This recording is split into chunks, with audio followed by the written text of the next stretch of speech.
Welcome to Abhinav Bharat. నేను అరవింద్. తెలంగాణ రాజధాని హైదరాబాద్ నగరాన్ని 2034 నాటికి నెట్ జీరో నగరంగా తీర్చిదిద్దడమే తమ లక్ష్యమని ముఖ్యమంత్రి రేవంత్ రెడ్డి పునరుద్ఘాటించారు. పట్టణాభివృద్ధిలో భాగంగా తాము కార్బన్ ఫుట్ ప్రింట్ ఆడిట్ చేపట్టనున్న తొలి భారత నగరంగా హైదరాబాద్ నిలవబోతుందని సీఎం పేర్కొన్నారు. వచ్చే 5 ఏళ్లలో కోర్ అర్బన్ రీజియన్లో దాదాపు పరిశ్రమలు ఉండవని ఆయన స్పష్టం చేశారు. తెలంగాణ వ్యాప్తంగా గ్రీన్ ఎనర్జీకి అత్యంత ప్రాధాన్యత ఇస్తున్నామన్నారు. రాష్ట్రంలో 30 లక్షలకు పైగా పంప్ సెట్లు, దాదాపు 50 లక్షల గృహాలకు ఉచిత విద్యుత్ అందిస్తున్నామని చెప్పారు. బొగ్గు, సాంప్రదాయ ఇంధన వనరుల నుంచి సోలార్, గ్రీన్ ఎనర్జీ వైపు మార్చడమే తమ ప్రధాన లక్ష్యమని ఆయన తెలిపారు. కాలుష్య నియంత్రణ, రీసైక్లింగ్, స్థిర శక్తి ఉత్పత్తి పద్ధతులపై నిరంతరం పరిశోధనలు కొనసాగిస్తున్నామని సీఎం పేర్కొన్నారు. నెట్ జీరో అంటే వాతావరణంలోకి విడుదలయ్యే గ్రీన్ హౌస్ వాయువుల పరిమాణం వాతావరణం నుండి తొలగించబడే పరిమాణంతో సమానంగా ఉండటం.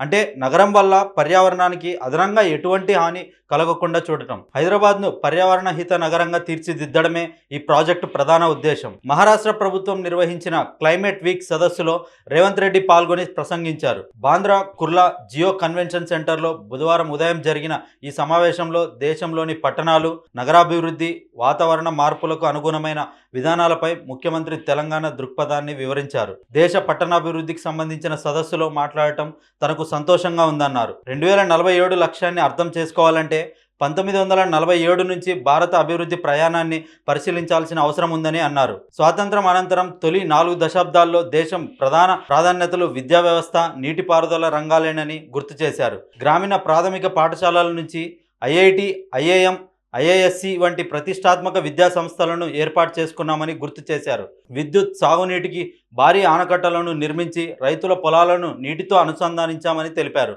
1990 నాటికి భారత్ ఆహార కొరత నుంచి ఆహార భద్రత సాధించిందని చెప్పారు. దీంతో ప్రజల జీవిత కాలం పెరిగిందని ముఖ్యమంత్రి అన్నారు. దేశంలోని ఇంజనీర్లు, వైద్యులు, శాస్త్రవేత్తలు ప్రపంచవ్యాప్తంగా అత్యుత్తమంగా గుర్తింపు పొందే విధంగా అభివృద్ధి సాధించామని వివరించారు. 1991 నుంచి 2020 వరకు లిబరలైజేషన్, ప్రైవేటైజేషన్, గ్లోబలైజేషన్ సంస్కరణలతో భారత్ సేవా రంగంలో శక్తివంతమైన దేశంగా ఎదిగిందని సీఎం వివరించారు. టెలికాం, సాఫ్ట్వేర్ విప్లవంతో పట్టణ మౌలిక సదుపాయాల విస్తరణ సాధ్యమైందని అన్నారు. భారత నిపుణులు సిలికాన్ వ్యాలీ వంటి ప్రపంచ కేంద్రాల్లో విజయాలు సాధించారని తెలిపారు. 1991 తర్వాత గ్లోబల్ సాఫ్ట్వేర్ టెక్ సంస్థలు తమ బ్యాంక్ ఆఫీస్ కార్యకలాపాలకు భారత్ను ఎంచుకున్నాయని అన్నారు. అందుకే ప్రపంచంలో అత్యధిక గ్లోబల్ కేపబిలిటీ సెంటర్లు మన దేశంలో ఉన్నాయని, అయితే ఈ టెక్ పురోగతిలో తయారీ రంగం ఎక్కువగా అవకాశాలు కోల్పోయినట్లు అభిప్రాయపడ్డారు. విద్యుత్ ఉత్పాదక వనరులే అసలైన కరెన్సీ. కోవిడ్ అనంతరం ప్రభుత్వాల దృష్టికోణం మారిందని ముఖ్యమంత్రి స్పష్టం చేశారు. ప్రస్తుతం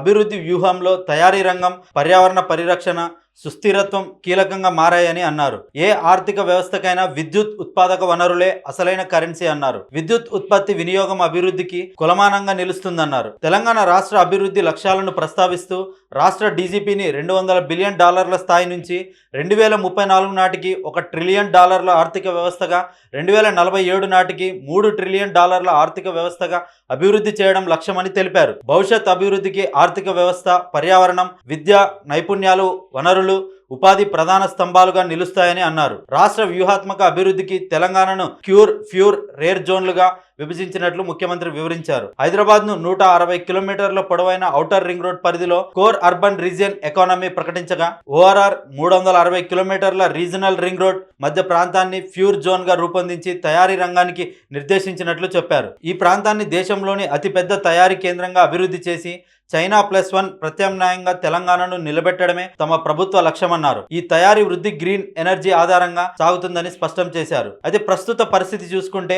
వాతావరణ మార్పులు, కోవిడ్ ప్రభావాలను ప్రస్తావిస్తూ ప్రస్తుత పరిస్థితిని క్లైమేట్ ఎమర్జెన్సీగా ముఖ్యమంత్రి అభివర్ణించారు. అభివృద్ధి, పెట్టుబడులు, ఉపాధి సృష్టి, ఉత్పత్తి, వినియోగం పెంపు కొనసాగుతూనే పర్యావరణ పరిరక్షణకు సమాన ప్రాధాన్యత ఇవ్వాల్సిన అవసరం ఉందని స్పష్టం చేశారు. తెలంగాణ 3 జోన్లలో గ్రీన్ స్ట్రాటజీని అవలంబించిందని తెలిపారు. హైదరాబాద్ క్యూర్ ప్రాంతంలో ఎలక్ట్రిక్ వాహనాలపై పన్నులు తొలగించడంతో దేశంలో అత్యధికంగా ఈవీల స్వీకరణ పెరిగిందని ముఖ్యమంత్రి అన్నారు. తెలంగాణలోనే ఈవీ తయారీ కోసం సంస్థలతో చర్చలు కొనసాగిస్తున్నాయని తెలిపారు. ప్రజా రవాణా వ్యవస్థను పర్యావరణ రహితంగా మార్చే దిశగా 2 లక్షలకు పైగా ఆటో రిక్షాలను రీట్రోఫిట్ చేస్తుండగా 3500 కంటే ఎక్కువ ఆర్టీసీ బస్సులను ఎలక్ట్రిక్ బస్సులుగా మారుస్తున్నామని చెప్పారు. హైదరాబాద్ మెట్రోను ప్రస్తుతం 71 కిలోమీటర్ నుంచి 200 కిలోమీటర్లు పైగా విస్తరించే దిశగా చర్యలు కొనసాగుతున్నాయని తెలిపారు. పరిశ్రమలను కోర్ అర్బన్ ప్రాంతం నుంచి పెరి అర్బన్ జోన్లకు తరలిస్తున్నామన్నారు. పర్యావరణ పరిరక్షణ కార్యక్రమాల్లో భాగంగా మూసీ నది పునరుద్ధరణ, సరస్సులు, చెరువుల సంరక్షణ,